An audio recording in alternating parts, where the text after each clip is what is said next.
Eu quero falar sobre a crise de identidade do governo Bolsonaro. É inegável que agora no início do ano de 2020, o governo Bolsonaro está instalado, forte, vencendo, crescendo em apoio popular, vencendo toda a mídia que tem se levantado contra, todas as forças políticas e também do judiciário que tem se levantado contra ele. E eu tenho orado, Deus, está na hora de o Senhor agir, fazer uma intervenção nesse judiciário do Brasil, porque eles levam o nome de justiça, deveriam fazer justiça, e a justiça começa da verdade.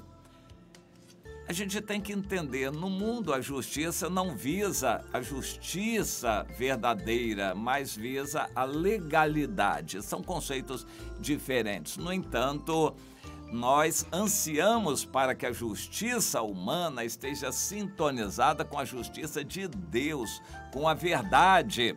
E nem sempre isso acontece, mas vamos orar. Deus, está na hora de o Senhor fazer uma intervenção nesse judiciário do Brasil. Eu tenho pedido, Deus, lembra de homens como ministro Gilmar Mendes, que solta todos os bandidos poderosos, todos os presos ricos. Senhor, lembra desses homens que estão colocados, homens e mulheres que estão colocados no judiciário. É hora do Senhor fazer uma intervenção nesse judiciário do Brasil. Mas Deus levantou o presidente Bolsonaro com esta missão de fazer uma guerra no Brasil. E a guerra, por enquanto, está nas bases, nos preparativos, ainda não se manifestou em consequências fortes e violentas. Por enquanto, nós podemos dizer que, depois de um ano de governo, o presidente Bolsonaro vê um país estabilizado, crescendo economicamente, até com um certo otimismo na economia, o país pacificado, e ele vai vencendo. Nós estamos observando isto e atribuímos a Deus. Não é a habilidade do presidente, é Deus quem está sustentando o presidente Bolsonaro. Houve épocas em que todos os analistas políticos e qualquer pessoa que lia notícias e observava os acontecimentos estava temerosa, não acreditando na vitória do presidente Bolsonaro. Mas o fato é que ele está se estabilizando, dominando cada vez mais setores e áreas, e está caminhando. Hoje, ninguém duvida que ele está bastante estabilizado e que está garantido para continuar governando. Mas isso não é tudo. O país continua mal em muitas áreas por causa do pecado no Brasil. O cristão sabe disso, que é por causa do pecado. Mas eu quero falar na crise de identidade. O presidente Bolsonaro foi eleito com o apoio dos evangélicos, basicamente para moralizar o Brasil. Se levantar contra o PT, de certa forma ele está conseguindo vencer. O PT está cada vez representando menos e com menor força política. Não morreu não, mas está cada vez representando menos. Nessa guerra que os cristãos, principalmente os evangélicos, travaram contra o PT no Brasil, teve coisa parecida na Bolívia. Na Bolívia, quem liderou o movimento e venceu o governo socialista e comunista de Evo Morales foi a oração dos evangélicos que moveu o braço das Forças Armadas. No Brasil, a situação de 1964, foi também pela oração do povo de Deus que Deus moveu o braço dos militares.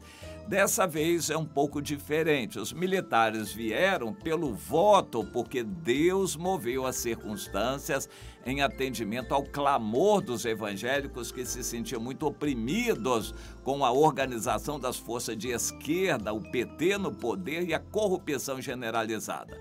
Portanto, se uniram apoiando o presidente Bolsonaro os conservadores que não queriam um governo de esquerda, os evangélicos que queriam um ambiente mais moralizador e alguns de opção ideológica de direita, tão somente pela ideologia. Além dos militares, que sempre representam uma pequena força política também. Esses fatores se uniram e ele foi eleito. No governo, ele continuou e continua numa crise entre a ideologia de direita e o nacionalismo dos militares.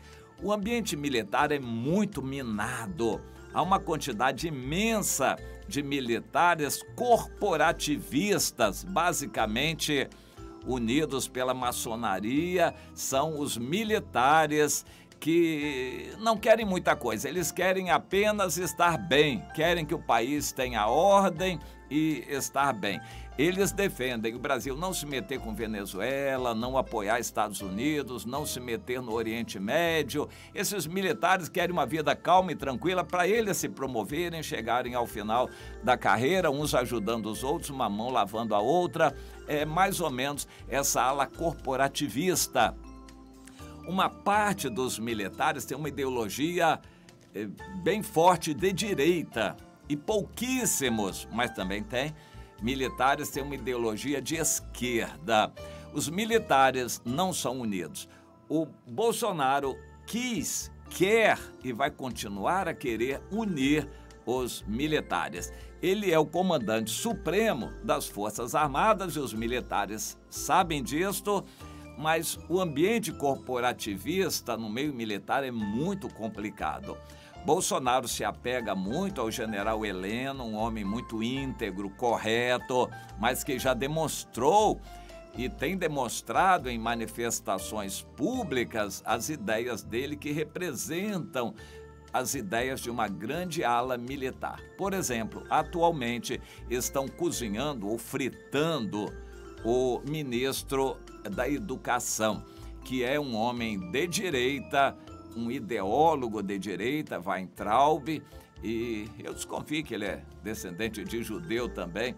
O Weintraub é um homem essencialmente de direita e ligado ao Olavo de Carvalho, que é o grande ideólogo de direita que tem influência sobre o governo Bolsonaro. Mas ele não agrada aos militares, principalmente aos militares corporativistas. Bom, outra crise da identidade é a seguinte: o ministro Paulo Guedes, que é forte no governo, não por ele, mas pelo que ele representa, o grande capital financeiro mundial, o espírito do anticristo, Paulo Guedes, representando isto, quer fazer do Brasil um país liberal, um país capitalista e totalmente integrado com o mundo capitalista. Os militares não querem necessariamente isso. Os militares querem um Brasil brasileiro, verde e amarelo, e sem muitas conotações capitalistas, apenas moralizando um pouco mais o serviço público, essa questão de Bolsa Família, aposentadorias fraudulentas. Esses moralistas, e grande parte dos militares se encaixam nessa categoria de moralistas, querem um Brasil um pouco mais moralizado, com mais ordem, uma justiça melhor, mas para o Brasil. Já os liberais não importam se haja corrupção, eles querem o Brasil totalmente liberal, no capitalismo, integrado com o resto do mundo. Bom, nós já estamos às vésperas do arrebatamento e da manifestação do anticristo. O mundo ocidental vai ser capitalista querendo ou não querendo. Os Estados Unidos ensaiaram briguinha por aí, mas de novo se acertaram com Canadá e México, assinando um novo acordo assinado ontem, unindo. O Brasil não vai conseguir ficar dissociado dos Estados Unidos e da Europa, deste mundo capitalista, e não vai conseguir se livrar dos grandes banqueiros internacionais. O Brasil é do anticristo. Ouviu o que eu falei? O Brasil é do anticristo, está posto no maligno, e o futuro dele é, junto com os Estados Unidos e a Europa, apoiar tudo que o anticristo vai determinar.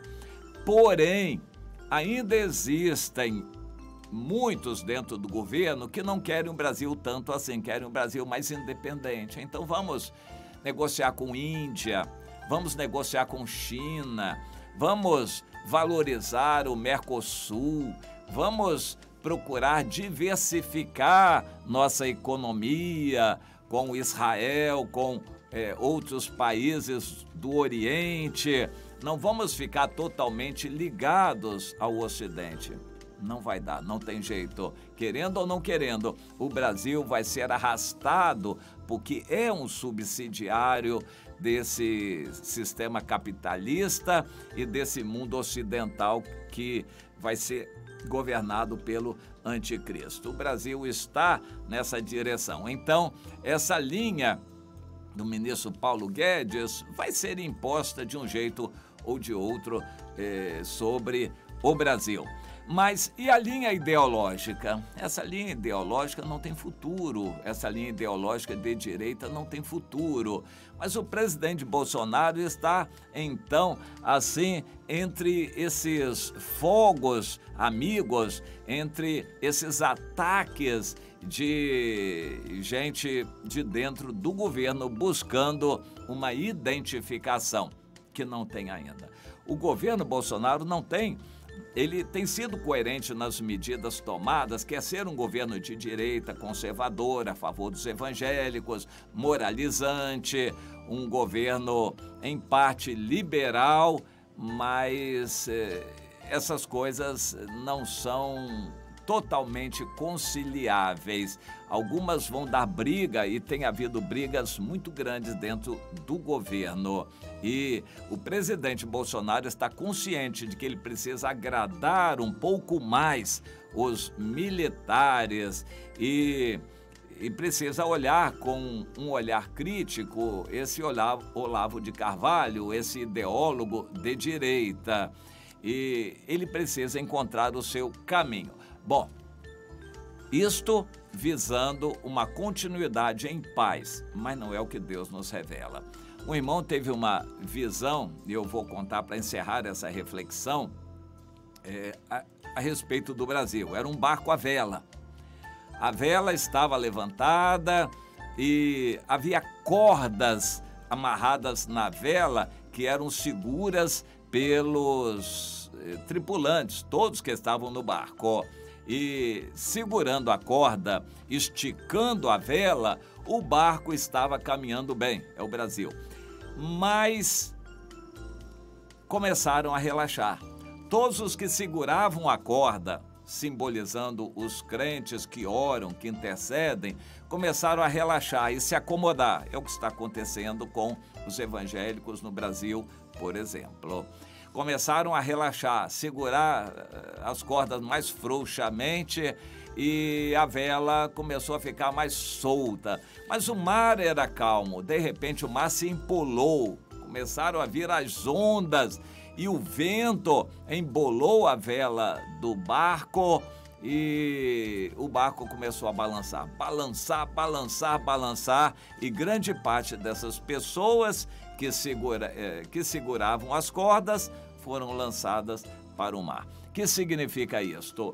Nós estamos numa época de aparente bonança do governo Bolsonaro, mas as ondas estão para se levantar com a permissão de Deus. Guarde bem, com a permissão de Deus para sacudir o Brasil, que vai entrar numa situação de grande crise política.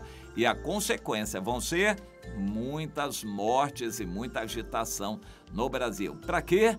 para despertar o povo de Deus, para prepará-lo para o arrebatamento, que já está muito pertinho. Portanto, procure entender essas coisas para você se posicionar e orar e não largar as cordas.